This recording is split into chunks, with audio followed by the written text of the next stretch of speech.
ચલો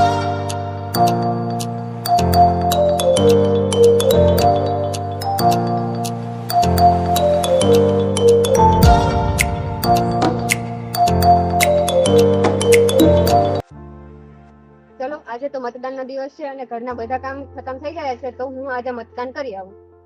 શું કરે છે? મતદાન કરવા નથી આવવું? ના, આજ જો તો પાણી આવતું જ નથી 2 દિવસથી. કેમ નથી આવતું? શું આ ગ્રામ પંચાયત અને નગરપાલિકા કાંઈ કામ માટે કરે છે? તું મતદાન કરે છે? ના, મતદાન તો હું નથી કરતી. જો તું મતદાન ન કરતી હોય તો તારે આવી ભૂલો કાઢવાનો કશો અધિકાર જ નથી. જો તું મતદાન કરી અને સારા ઉમેદવારની પસંદગી કર તો તારા આ બધા અટકેલા કામ થઈ શકશે. આજે હું મત કરીશ અને સારા ઉમેદવારની પસંદગી કરી અને મત આપીશ. હા, તો તારી પાસે ચૂંટણી કાર્ડ છે? હા. હા, તો ચાલ આપણે મત કરી આવીએ. શું કરે છે? મત કરવા નથી આવવું? ના, મારે તો ઘણું કામ છે. કેમ કામ છે? અત્યારે મૂકી દે, આવીને પાછું કરજે. ના ના, મારે કામ છે. તો તારી પાસે ફોન છે? હા. હા, તો તું ફોનમાં પ્લે સ્ટોર ઇન્સ્ટોલ કરી અને એમાં ઈ વોટર એપ્લિકેશન ઇન્સ્ટોલ કરી અને તું એમાં રજીસ્ટ્રેશન કરીશ એટલે એમાં આધાર કાર્ડ, રાશન કાર્ડ અને લાઇટ બિલનો અપલોડ કરીને તું સરળતાથી ઘરે બેઠા આ ચૂંટણી કાર્ડ મેળવી શકીશ. આટલું સરળ છે? હા. અને જેને ન આવડતું હોય તેના માટે હાઈસ્કૂલમાં BLO ની કામગીરી છે, ત્યાં સંપર્ક કરવો. જેથી સરળતાથી આપનું ચૂંટણી કાર્ડ મળી શકશે. તો હું અત્યારે જ ઇન્સ્ટોલ કરું. હા. રે, તમે લોકો ક્યાં જાઓ છો?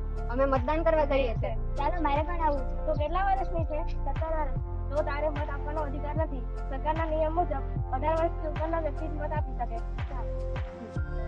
તમે જોયું કે આ બેનને મતદાન કરવું છે પરંતુ તેનું ચૂંટણી કાર્ડ નથી, તો તમે ઈ વોટર એપ્લિકેશન ઇન્સ્ટોલ કરી અને રજીસ્ટ્રેશન કરીને તમે સરળતાથી ઘરે બેઠા જ આ ચૂંટણી કાર્ડ કઢવી શકો છો. અને જો કોઈ તમારા ચૂંટણી કાર્ડમાં ભૂલ હોય તો તમે ઓનલાઈનથી સરળતાથી સુધારા વધારા કરી શકો છો. આપણો મત આપણો અધિકાર.